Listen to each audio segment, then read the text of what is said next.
ഈ video shoot ചെയ്യുന്നതിന് മുന്നേ പലതവണ ആലോചിച്ചു ഇതിനെപ്പറ്റി പറയണോ വേണ്ടയോ എന്നത്. നെഗറ്റീവ്സും വരാം, പോസിറ്റീവ്സും വരാം. പക്ഷേ എന്റെ അക്കൗണ്ട് ഫോളോ ചെയ്യുന്നതിന് മെജോറിറ്റിയും ലേഡീസ് ആണ്. അവർക്കൊരു അവയർനെസ് ക്രിയേറ്റ് ചെയ്യണം തോന്നി.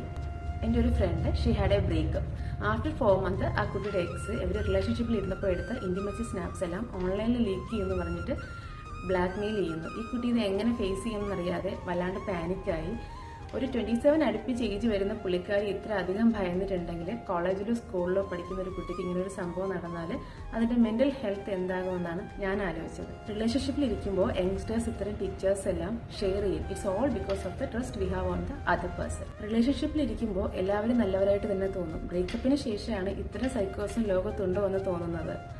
എല്ലാ പുരുഷന്മാരും ഒരിക്കലും മോശക്കാരല്ല. ഈ പ്രോബ്ലം സോൾവ് ചെയ്തതും ഒരു പുരുഷനാണ്, ഇത് ക്രിയേറ്റ് ചെയ്തതും ഒരു പുരുഷനാണ്.